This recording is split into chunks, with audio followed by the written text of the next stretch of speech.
actually swimming in the sea a few months ago. There were about 10 of them, I think. Believe it or not, they call themselves the blue tits. Are you going to jump in with them? I can hear the joy in your voice, which is wonderful. Because you really have been shooting outside for a year. Yeah, it's been a long time. We haven't breakups when we were allowed out a little bit. But my shielding officially ends on the 31st of March. Basically, because I think It's a very busy roundabout. anyway, the other one isn't too far. Make sure you time your entry correctly. Clear is that Wales have actually, I think I do give some credit to our Bradford, have handled this quite well. Infection rates are low, and I think it's fair to say that people have observed the rules quite well here. What people are frightened about, believe it or not, is when England opens up and the English descent from Wales. And we had that before because massive numbers obviously come to the seaside resorts. Yes, where you are now. I mean, that's where they're all flocking, right? They will flock in big time. It says 20. You've got to do 20. Because I think culturally we have to continue to protect ourselves in terms of social distancing. Obviously, mask wearing. So when people are prepared to do that, as we experienced a bit last summer, I'm sure there was this massive problem of overcrowding in Snowdonia. Well, at least the Welsh have got a chance to experience Snowdonia on their own for a couple of weeks before the English come to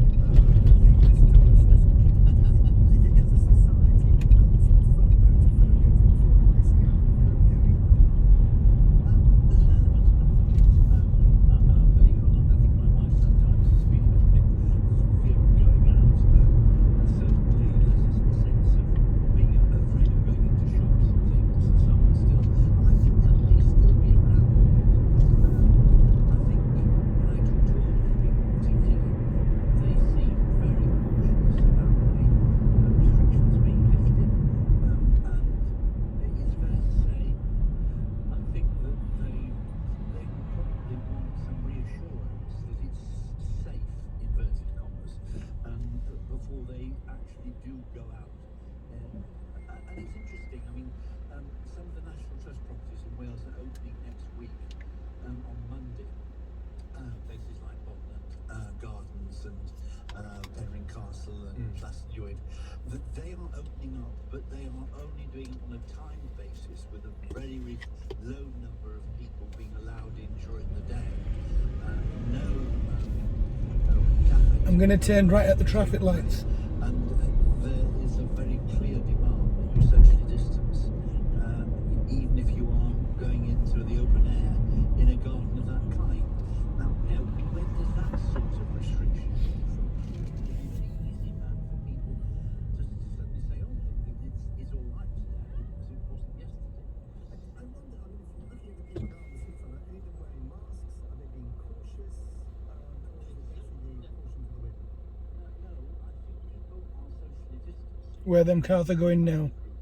I'm going to turn right there. People, when they walk past, actually, each other, you can see that they try and avoid going too close. Yeah. That's still very It's built in now, isn't it? It's baked into our DNA. Or built perhaps it in the isn't. DNA. Yeah, I mean, actually, I see people when they go up to the kiosk here to buy food. Obviously, they put on their mask. They're ready. It's in their pocket, ready to be drawn out like a gun. But they don't wear the masks out at the moment. It's not quite like the sort of culture in places like Hong Kong and so on, where people wear masks wherever you I'm go. going to start Yeah. positioning Certainly from not on here. Galway Bay seafront at the moment. You spent a lot of time, home alone with your wife, shielding, and you must have had a lot of time reflecting on the nature of the pandemic and how it's changed us. Do you think that we are going to be so relieved to get back to a normal-ish way of life? We're so fed up with our restrictions that basically all those rather earnest protestations about we're going to become better people and more socially conscious and all the rest of it. Is that all going to be go by the wayside? Or do you think that there has been some lasting change here? I think there's probably been some lasting change. I think people have come, for example, to value and realise how important their families are to them. And if you listen to people, the important There's a lot of thing traffic they here. miss So if more there than is an anything ambulance, else it's going to be on is my family side of the road. contact. It's not been going to the pub, actually, despite what, Boris and others say. It's actually missing those sorts of personal family contacts, which I think will be valued much, much more.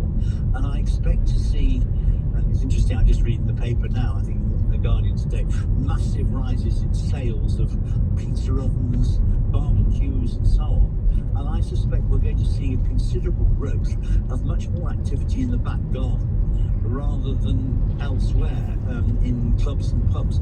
I'd be a bit worried if I were a publican or a club owner, because maybe the summer, maybe people are actually going to enjoy doing it on their own, in their own way, and where they can guarantee their own safety. And I think that caution is actually still very much around in the population at the moment. So you won't be going to nightclubs or joining the mosh pit of a music festival anytime soon? No, Perhaps you will.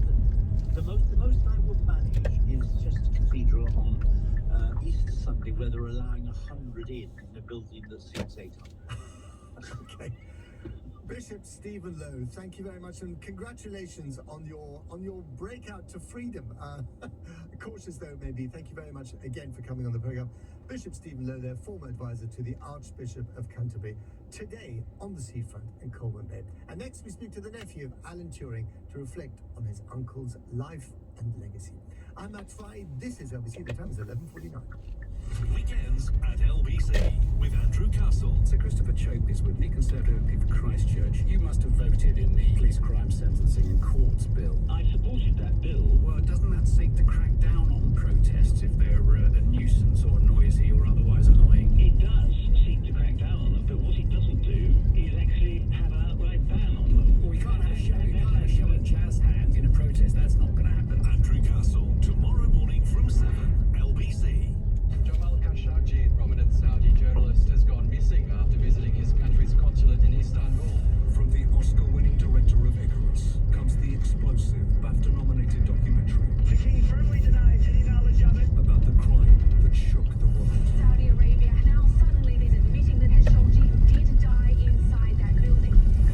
I just received this. There's a team is going to kill you soon. The Dissident, available on Amazon Prime Video from April 1st. Visit thedissident.film to find out more. Lidl, we're big on Easter. Big on big brands like Maltesers or Galaxy eggs from £2.79. Or finding your favourite flavour with a large Smarties orange egg, also £2.79. All from the Retail Industry Awards Supermarket of the Year. Now that's big on quality and always little on price. Subject to availability, selected stores excludes NI. Whether you run a very small business or are self-employed, you're probably doing more online than ever before. But you're not the only ones. Cyber criminals target even the smallest of businesses. Thankfully, you don't need to be an IT expert to stay protected. Just go to cyberaware.gov.uk to get your customized cyber action plan. A practical range of steps that will help protect your livelihood. Protect your business at cyberaware.gov.uk. It could be a family syndicate. It could be somebody's birthday. Is that lucky numbers? It could be you. Don't miss tonight's Lotto Triple Roll. Play on app, online, and in store. Lotto from the National Lottery. Your numbers make amazing happen. Account terms, rules, and procedures apply. Players must be 16 or over. Life's going to start getting a lot busier soon, so wearing a mask or covering has never been more important. That's why trusted PPE have introduced a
Germany's vaccine program, or the lack of, afternoon. And we're also going to talk to my friend Nick Bryant in the United States about his latest book on America, what is happening and not happening in American politics. But next I want to talk about Sir Alan Turing, famous for cracking the Enigma code during World War II, is being celebrated on the new £50 banknote.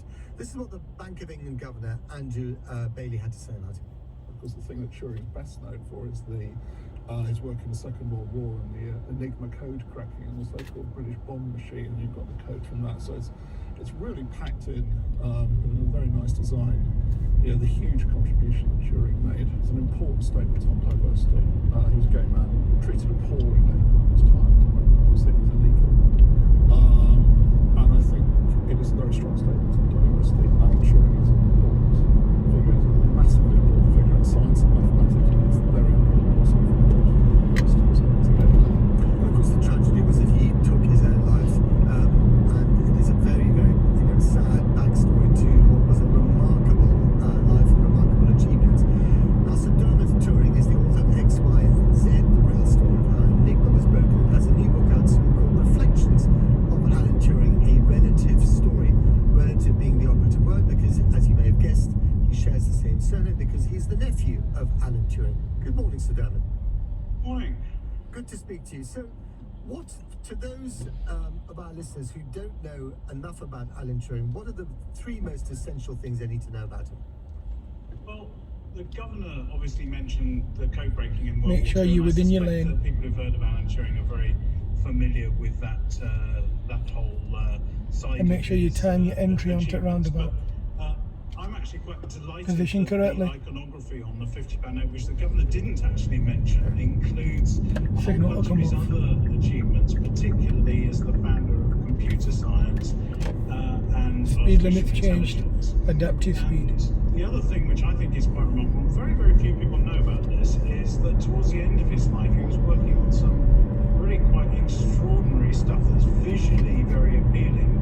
And that's all about how patterns form in plants and animals, how things actually, biological things actually take shape. And it's really exciting. He was able to model that with his mathematical skills. So there's an awful lot more to Alan Turing that we really don't know about. And it tends to get, I think, a bit buried under this narrative that it's not completely wrong, but I think it sort of kind of diminishes him a bit, which means that, oh yeah, that's the gay code breaker that committed suicide. I think he would have hated it if we sort of encapsulated him in that horrid little phrase. And there's so much more that's exciting and interesting about him that we can discover. I mean, you make him sound, and he was, by all accounts, almost a genius, wasn't he? I mean, he was able to turn his attention and his brain to so many different areas, and in each one of them make a difference, because he was, not just breaking the famous code, but breaking all sorts of other codes. What kind of a mind is that?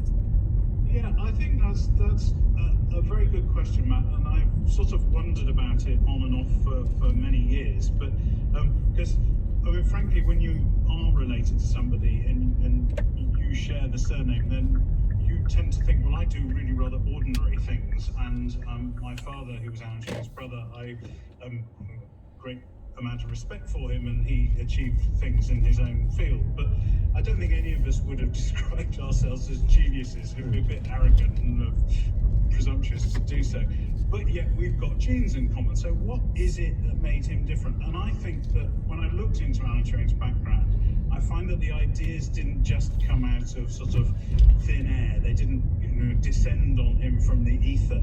I found that in most of the times, what he was doing was he was having interesting conversations with people and picking up nuggets from those conversations and then just pushing them a bit further than most of us would have thought to go. And that's been really, really interesting. So, for example, his foundation of computer science all came out of a conversation he was having in a mathematics lecture as a graduate student about whether you could reduce mathematics to mechanical processes. And he just took that idea and just ran with it. It was quite extraordinary. Do you think that his unhappiness and his social isolation, at school and then later on being a gay man when being gay was illegal, was against the law, do you think that would have made him, maybe this is an impossible question to answer, but do you think that made him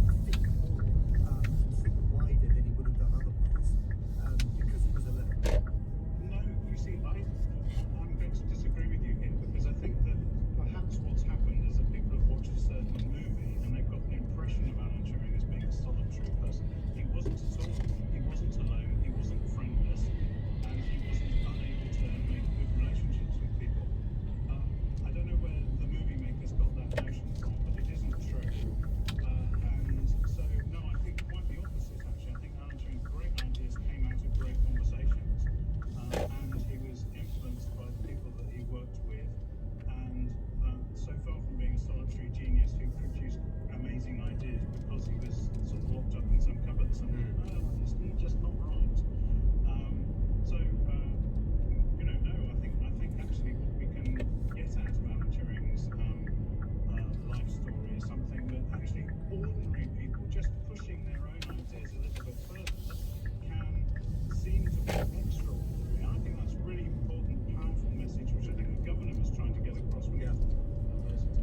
This is fascinating. It's so interesting. I want to carry on talking to you, if you don't mind, Sir Dermot. After the newspaper, we're going to just interrupt this conversation about Alan Turing to go to the news. We're going to get back to you straight away to carry on because I've got tons of questions for you. So let the Turing go to an example and Alan Turing will of course be able to this week. But for now, I'm back right. This is obviously this.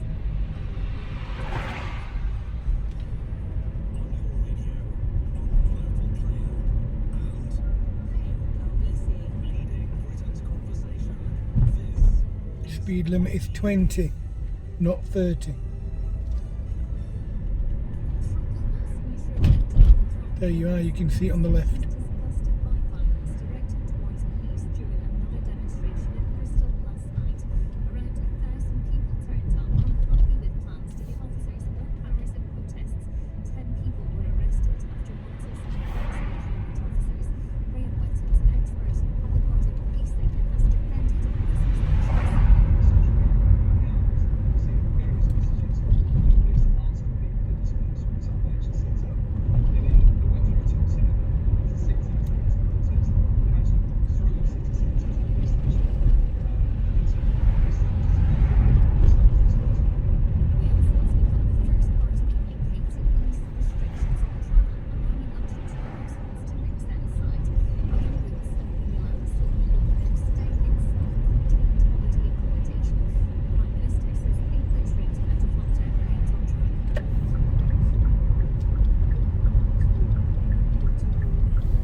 Going to take the first exit off this roundabout. Look at how I position.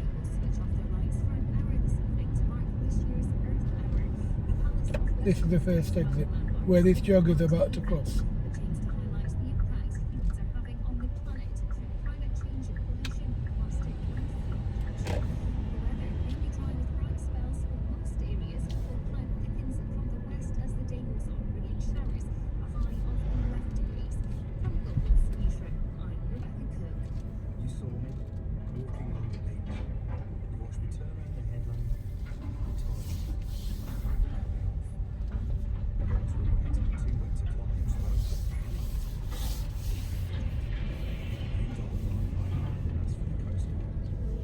I'm now going to go ahead at the roundabout, the second exit.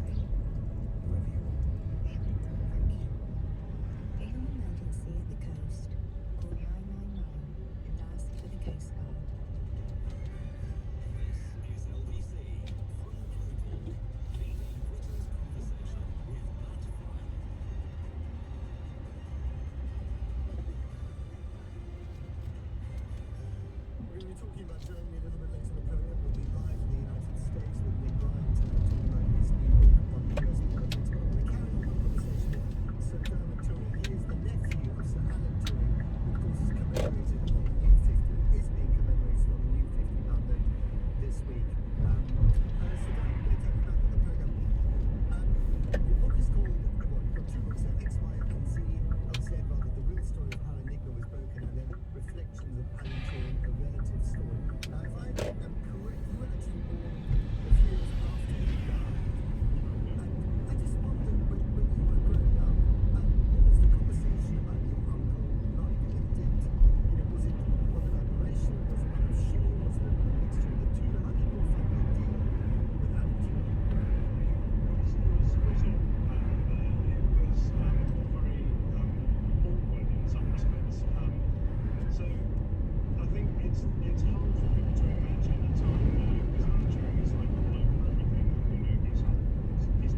sort of meant that, frankly, there weren't a great deal of conversations about him other than to talk about some of his more eccentric behaviour.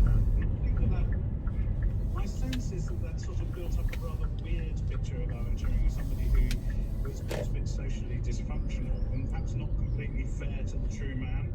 Which is why you didn't like the idea of him being a kind of lone genius sitting in his garret thinking great thoughts. No, I get that. I wonder if there was. I mean, it seems astonishing to us now. And don't block the entrance into Sainsbury's. The fact that he wasn't properly respected by the establishment. But I guess they were different times, weren't they?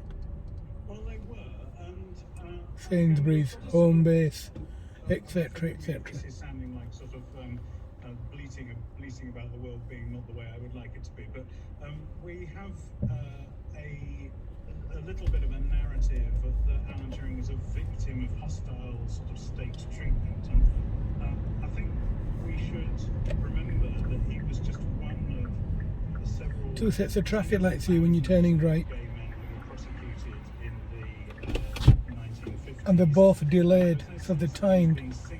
If this one goes green, the other one will be red. It's very rare it's green. And if this one is a clear green when you're going through, that one's going to go red on you. You need to be aware of that. He was one of several groups of gay men who were prosecuted on the same day at the Knutsford Assizes in 1952. In each of the other cases, each of the other trials, one of the guys involved was sent to prison or given a really hefty fine. Alan Turing's very lucky. He didn't actually go to prison or get given a fine, and that's because, contrary to the sort of received wisdom, the state actually came out of the shadows and tried to support him. So he had ex-colleagues from GCHQ, and his current boss, who was also ex-Bletchley Park, came out to speak up for him at his trial, and that was instrumental in ensuring that he was put on probation rather than actually. So this has just gone green. That means the next traffic light will be on red. Make sure you're in the correct lane to go ahead. Ideally the first lane. Look behind you and in your left door mirror. You can use the lane on the right. It's a national speed limit, so you're expected to travel up to the speed limit if it's safe to do so. But very shortly it opens up the road behind you, as in the whole national speed limit. And there's cars that are a lot faster than you, and a lot quicker than you, and a lot more experienced drivers. They'll be very, very close to you. It's one of the common test fails on this road.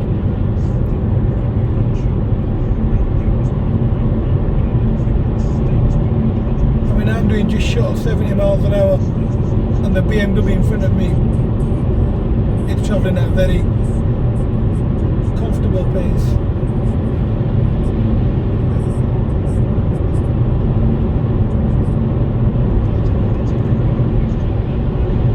You're expected to make progress if it's safe to do so. Now look at the traffic lights. When it's safe, try and come back into the lane on the left.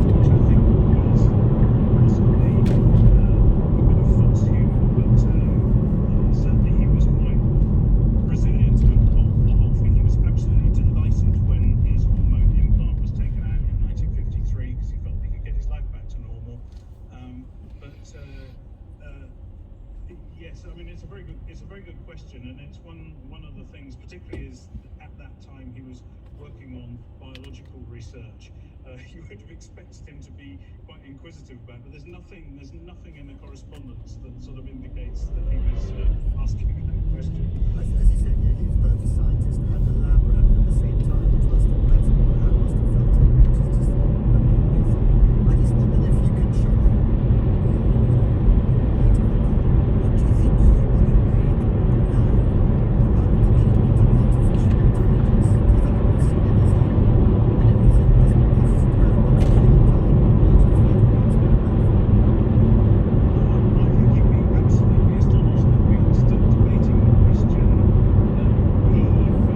Limit will change on approach to this roundabout. You can see it now. Make sure you time your entry onto a roundabout And look at the cyclists that you can see now. We are still agonising. Look out for another lot.